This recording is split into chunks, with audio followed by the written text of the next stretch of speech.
Assalamualaikum warahmatullahi wabarakatuh. Kembali bertemu di video pembelajaran kimia. Kita masih akan membahas materi kimia kelas 10 tentang hukum dasar kimia. Di bagian pertama kita akan membahas hukum Lavoisier, hukum Proust, dan hukum Dalton. Hukum Lavoisier. Hukum Lavoisier dikenal dengan nama hukum kekekalan massa, yang menyatakan massa zat sebelum bereaksi atau reaktan akan sama dengan massa total zat setelah bereaksi. Hukum kekekalan massa atau Lavoisier berlaku apabila reaksi berlangsung dalam ruangan tertutup. Sebagai contoh, terdapat 7 gram gas nitrogen yang akan bereaksi sempurna dengan 16 gram oksigen yang membentuk gas nitrogen dioksida. Berapa massa gas nitrogen dioksida yang dihasilkan? Karena terdapat 7 gram nitrogen dan 16 gram oksigen membentuk gas nitrogen dioksida, dan di sini ada kata bereaksi sempurna, artinya gas nitrogen dioksida yang dihasilkan adalah sebelum bereaksi nitrogen terdapat 7 gram, oksigennya 16 gram, sehingga hasil reaksinya kita bisa tambahkan 7 ditambah 16, hasilnya adalah 23 gram. Contoh selanjutnya, terdapat 3 gram natrium yang bereaksi dengan klorin menghasilkan 7,62 gram natrium klorida. Berapa massa klorin yang dibutuhkan? Kita bisa tuliskan dulu reaksi antara natrium dengan klorin menghasilkan natrium klorida. Tulis massa natrium di bawahnya natrium itu 3 gram, dan massanya klorin kita belum tahu, jadi kita tuliskan X. Menghasilkan 7,62 gram NaCl. Jadi untuk massa klorin atau X-nya adalah 7,62 dikurangi dengan 3 sama dengan 4,62 gram. Karena sebelum bereaksi itu ada natrium dan klorin, dan setelah bereaksi terdapat natrium klorida. Hukum yang kedua adalah hukum Proust. Hukum Proust disebut juga dengan hukum perbandingan tetap, yang menyatakan bahwa perbandingan massa unsur di dalam senyawa selalu tetap. Pada reaksi pembentukan H2O melalui reaksi 2H2 plus O2 menghasilkan 2H2O, berarti H2O terbentuk dari atomnya adalah H dan O. Diperoleh data sebagai berikut, di mana massa hidrogen, oksigen, dan massa H2O-nya diketahui. Kita lihat untuk data pertama, massa hidrogennya adalah 1 gram, massa oksigennya 8 gram, dan terbentuk 9 gram H2O. Artinya, perbandingan H dan O pada H2O itu adalah 1:8. Jadi, di sini keterangannya adalah reaksi tersebut hidrogen dan oksigennya habis bereaksi, karena semuanya digunakan untuk membentuk H2O. Dia juga pada data percobaan yang kedua terdapat 2 gram hidrogen dan 16 gram oksigen jika bereaksi akan membentuk 18 gram H2O. Ini juga perbandingannya 2:16 sama dengan 1:8, sehingga hasilnya adalah 2 ditambah 16, hasilnya 18 gram H2O. Keterangannya juga habis bereaksi karena semuanya digunakan untuk membentuk H2O-nya. Bandingkan dengan percobaan yang ketiga. Di sini terdapat 2 gram H2 dan 8 gram oksigen. Jadi perbandingannya ini 1:4. Ini tidak sesuai dengan data percobaan yang pertama dan kedua. Artinya pada reaksi ini akan terdapat zat sisa. Karena perbandingan H dan O pada H2O itu adalah 1:8, maka hidrogen yang dipakai bukan 2 gram. Karena di sini terdapat 2 gram, ternyata yang dipakai hanya 1 gram.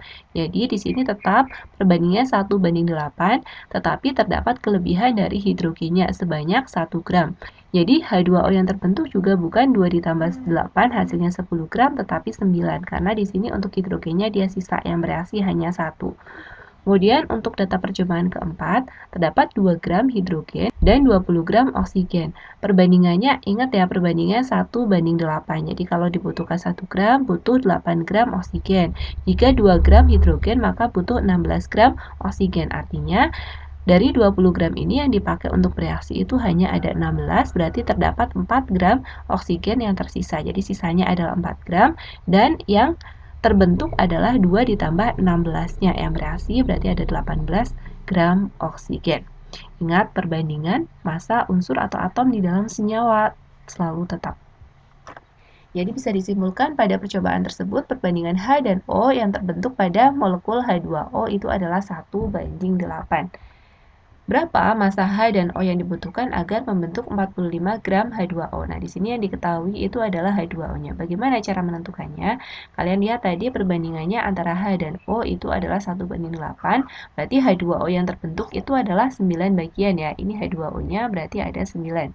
Jadi, untuk menentukan massa H2O yang terbentuk itu adalah massa H hanya 1 dibagi dengan 9 kalikan 45 hasilnya adalah 5 gram. Ingat, hanya di sini satu bagian dan H2O yang diketahui itu adalah 9 bagian. Untuk mencari massanya ya berarti yang ditanyakan dibagi yang diketahui kalikan massa dari yang diketahuinya. Sedangkan untuk massa O-nya, O mempunyai perbandingan 8, H2O mempunyai perbandingan 9, berarti 8 per 9 kali 45 gram, hasilnya adalah 40 gram. Dari hukum perbandingan tetap, maka diperoleh rumusan sebagai berikut. Pada senyawa AXBY, maka perbandingan massa unsur A dibanding dengan massa unsur B sama dengan X dikalikan AR-nya A per Y dikalikan AR-nya B. Ini apabila tidak diperoleh data percobaan ya. Kalian disuruh membandingkan massa unsurnya A dan massa unsurnya B itu sama dengan X kalikan AR A per Y kalikan AR B. Jika kita bandingkan pada senyawa, maka massa unsur A dibagi dengan massa senyawa AXBY sama dengan X kalikan AR-nya A per MR dari AXBY. Karena di sini kalau kita bandingkan dengan senyawa, ya kita pakai massanya dari senyawa. Massanya senyawa itu adalah MR, massa molekul relatif. Massa unsur B per massa senyawa AXBY sama dengan Y kali AR-nya B per MR-nya AXBY. Berapa massa H dan O yang dibutuhkan agar membentuk 45 gram H2O? Karena di sini tidak diperoleh data percobaan, tidak ada data percobaannya. Jadi untuk menentukan perbandingan massa atom di dalam senyawa kita gunakan AR dan MR-nya. H-nya ada 2 dan O-nya ada 1, massa H2O-nya adalah 16. MR-nya kita cari dulu, MR itu sama dengan jumlah AR dikalikan indeksnya. H ada 2, 2 kali AR-nya H ditambah O-nya ada 1, berarti ditambah AR-nya O. Hasilnya adalah 2 kali 1 tambah 16, hasilnya 18. Untuk mencari massanya H, ya berarti kita bandingkan antara AR-nya H dengan MR dari senyawa. H mempunyai jumlah atomnya 2 pada H2O, jadi 2 kali ARH per MR-nya H2O kalikan massa H2O. Jadi 2 kali 1 per 18 kali 45, 2 per 18 kali 45 itu hasilnya adalah 5 gram. Sedangkan untuk mencari massanya O, ya AR-nya O, karena O-nya ada 1, per MR H2O kali massa H2O. 16 per 18 kali 45, jika kita sederhanakan, ini akan menjadi 8 per 9. Kemudian 45 kita bisa bagi dengan 9, hasilnya adalah 5, 8 kali 5 adalah 40 gram. Perhatikan tabel percobaan reaksi pembentukan gas CO2 dari karbon dan oksigen berikut ini. Jadi apabila ada data percobaan, maka kita gunakan data percobaan ya.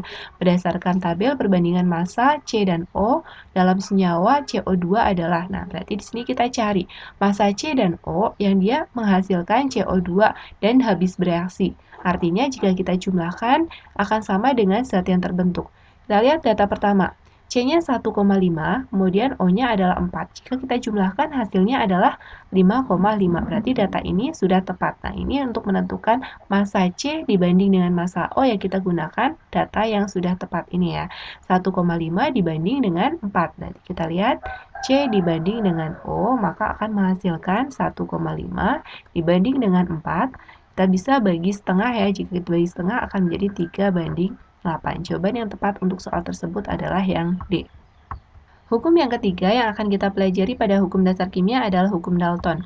Hukum Dalton disebut juga dengan hukum kelipatan berganda yang menyatakan bahwa jika dua buah unsur yang membentuk lebih dari suatu senyawa dan massa salah satu unsur tersebut tetap atau sama, maka perbandingan massa unsur yang lain di dalam senyawa tersebut merupakan perbandingan bulat dan sederhana.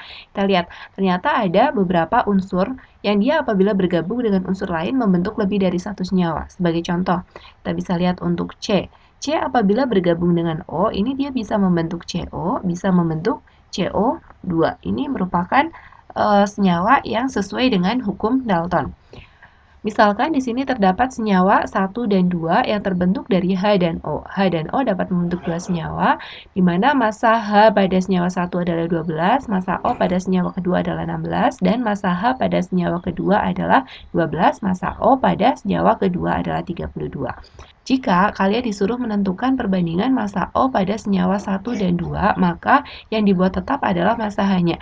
Jika disuruh mencari massa A, maka massa B dibuat tetap. Untuk menentukan perbandingan massa O, maka massa H harus dibuat sama ya. Karena di sini pada senyawa 1 dan 2 ini sudah sama, maka kita bisa cari untuk perbandingan massa O pada senyawa pertama dan kedua adalah 16 dibanding dengan 32. Hasilnya adalah 1:2. Jadi perbandingan massa O pada senyawa 1 dan 2 bisa dicari apabila massa unsur yang lainnya dibuat tetap, hanya dibuat tetap akan ketemu hasil 1:2.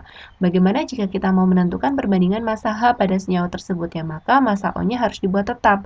Supaya tetap, pada senyawa pertama terdapat 16, senyawa kedua terdapat 32. Maka kita bisa cari untuk senyawa pertama kita kalikan 2, untuk senyawa kedua kita kalikan 1. Jadi akan menjadi senyawa pertama hanya ada 24 karena kita kalikan 2. Kemudian senyawa kedua karena dikalikan 1, dia akan menjadi 12. Perbandingannya adalah 24:12 atau 2:1. Ini untuk perbandingan massa hanya.